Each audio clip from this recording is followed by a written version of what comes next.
You're listening to the PayDay podcast with your host, Samantha Mantra, me. If you're wondering why you're hearing my voice again without a 2-week wait, it's because I promised you a double episode. A girl was feeling a little bit under the weather, and so you get 2 episodes for your end of month payday.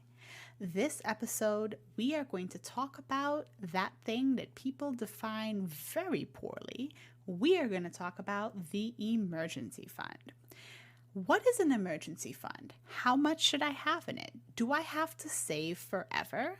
The answers to these questions, to me, shouldn't really be that different.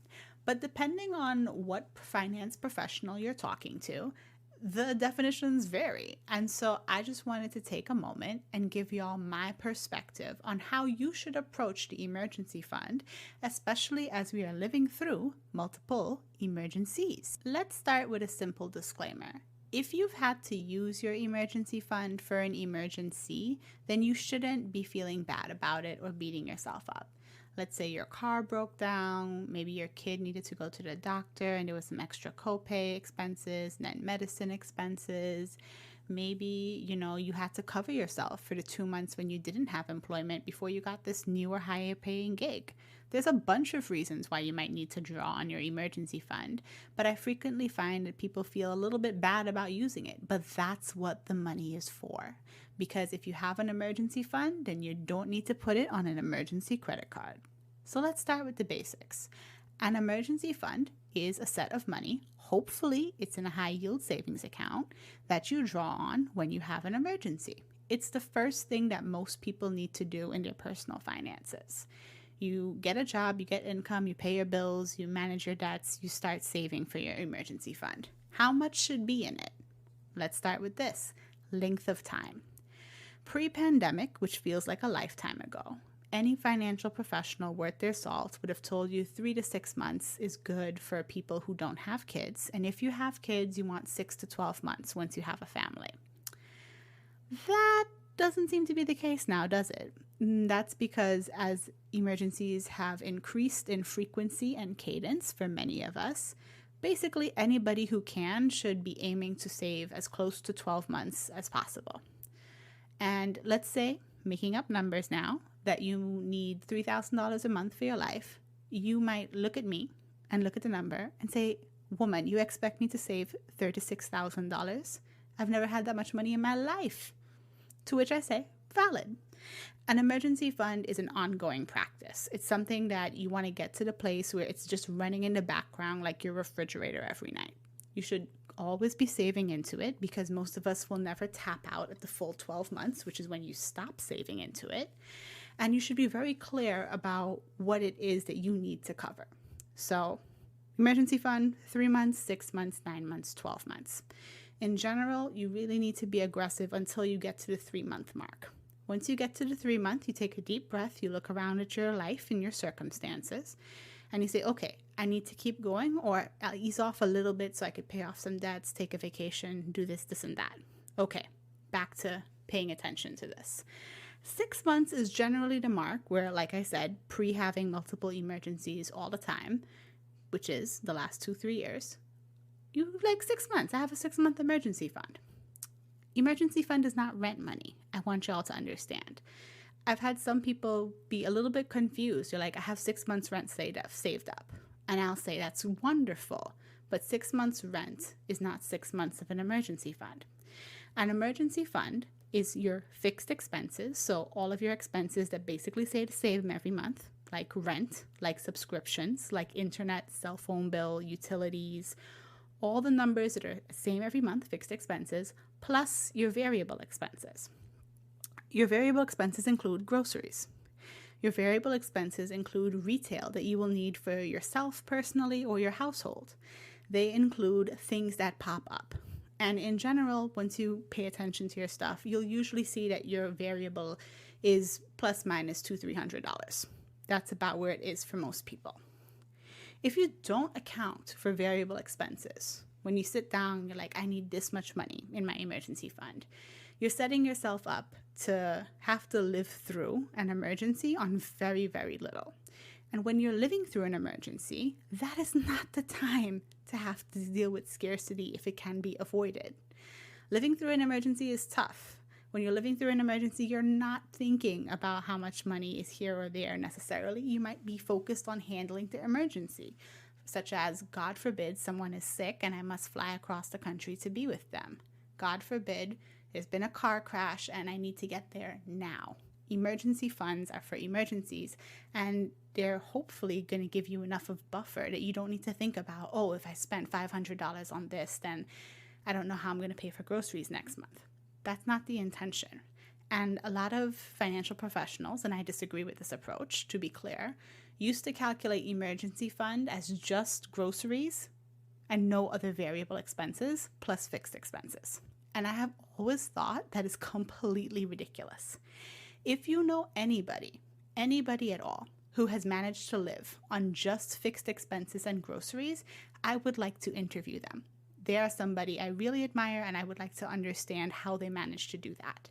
The best budgeters I know cannot make it work on just groceries and fixed expenses. You will need to buy toilet paper. You will need to buy soap. There will be household retail expenses.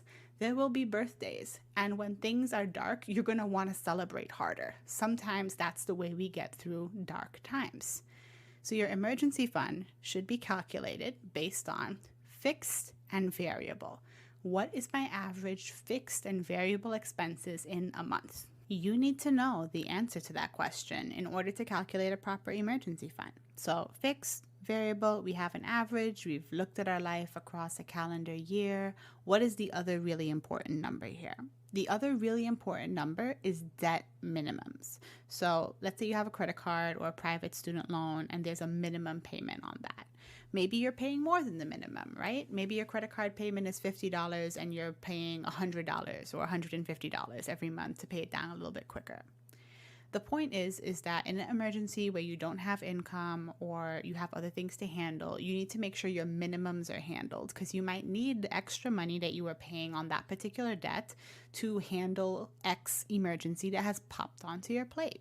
So your emergency fund should be 3 numbers that you are using to calculate it. It should be your fixed expenses, your variable expenses, and your debt minimums. When you add those numbers together, you have a number that is your average life cost without savings, because you're not going to save in an emergency 99 times out of 100. You're going to be focused on the emergency, unless your savings are on auto pay, which is a different podcast episode. You will take that number and you'll times it by 12. And then you'll be really overwhelmed because you're going to see a number like 36,000 and you're going to laugh and you're going to say, you must be joking. But I want you to look at that number and tell me what 3 months looks like.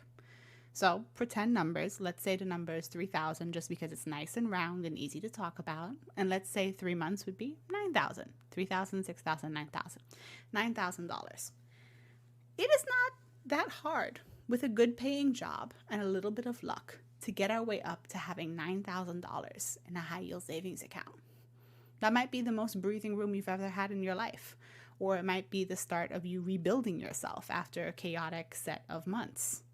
But you get to $9,000 and you look around and you're like, okay, I might take the next month off, treat myself, and then I will resume saving again. And what I want you to remember is when you're saving, and we're talking about emergency savings, it does not matter where you start.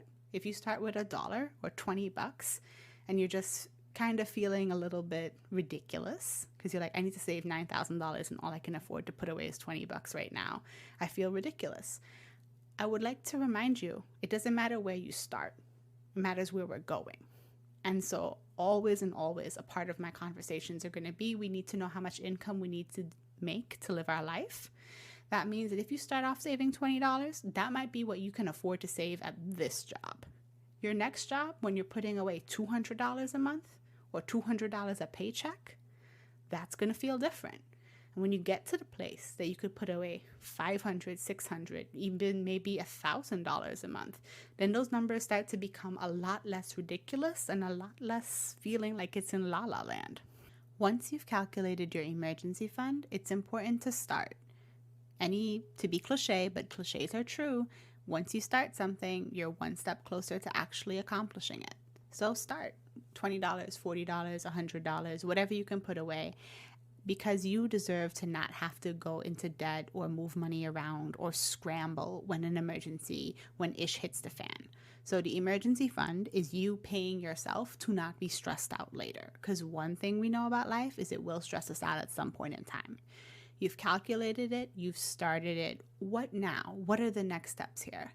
The next step is where your money should live. Your emergency fund needs to be separated from your other savings. In fact, I strongly advocate for this. Maybe you're saving up for like a car or a really big trip. That should be in a separate account from the emergency savings.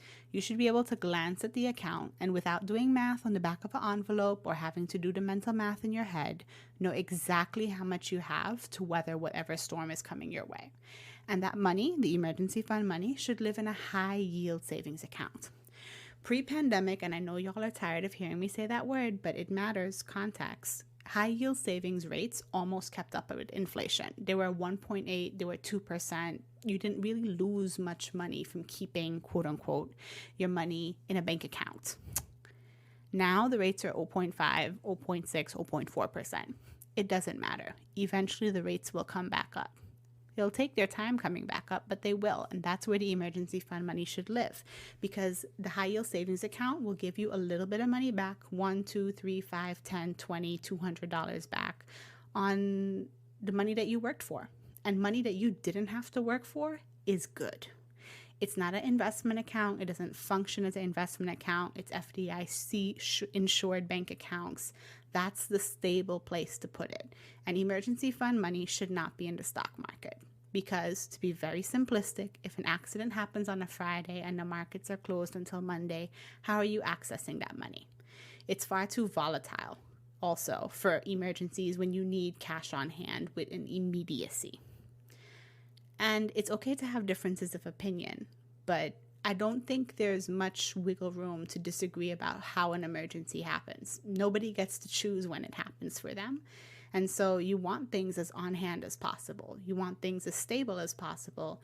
And you want clarity. You don't want to think and do mental math during an emergency of like, okay, but 8K was for the car and 3K was for the vacation. So how much do I have left to handle this thing that has popped up? You want it to be clear and easy for yourself.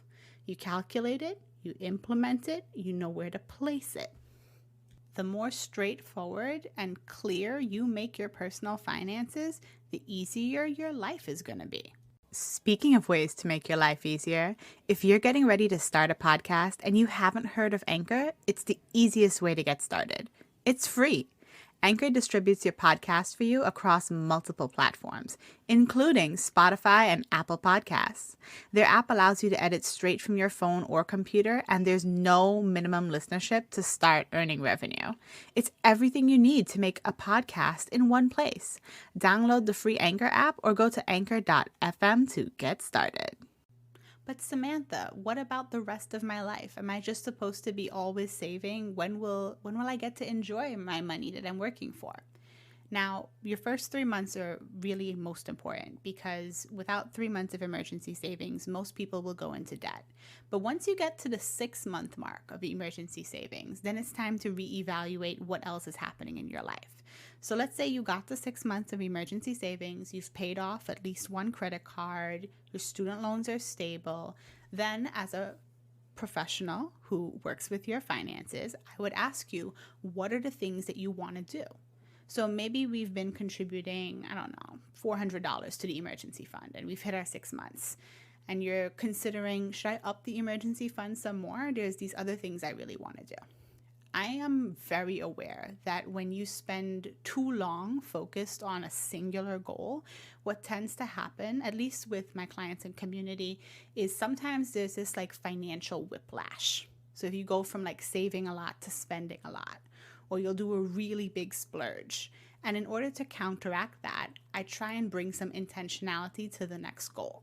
So if we hit our 6 months emergency savings, maybe it's time for a vacation and a pause, and then come back to it. Or maybe perhaps what we do is we keep that $400 consistent, but we don't raise it when we get our next wage increase, because we want to make sure that we have some room for lifestyle improvements.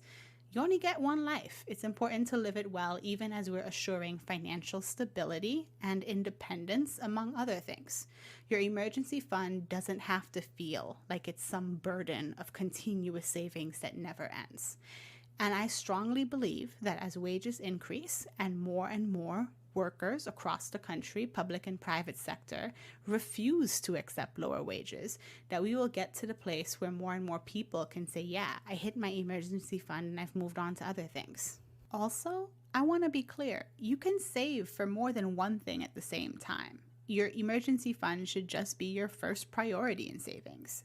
Generally speaking, depending on where folks are at in income, lifestyle, and like literally their location, I would say most folks can't save for more than 2 or 3 things at the same time. So let's say you have an emergency fund, you're saving for a car, and you're saving for like a major vacation.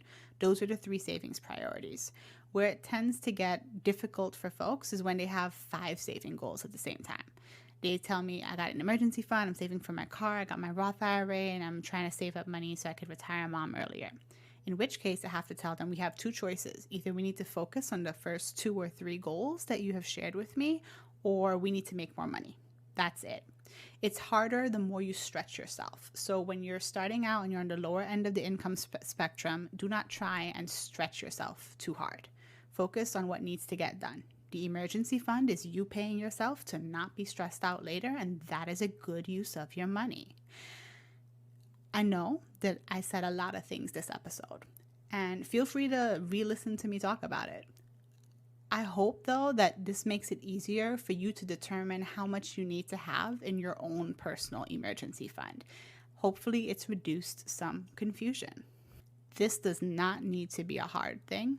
This can be a basic thing that you can have in your life, and you deserve to not be stressed out whenever ish hits the fan. So, take a breath, evaluate your life, decide how much you need to have in your emergency fund, and start allowing yourself to grow. This is Samantha Mantra, signing off. I want you to take care and enjoy the rest of your payday.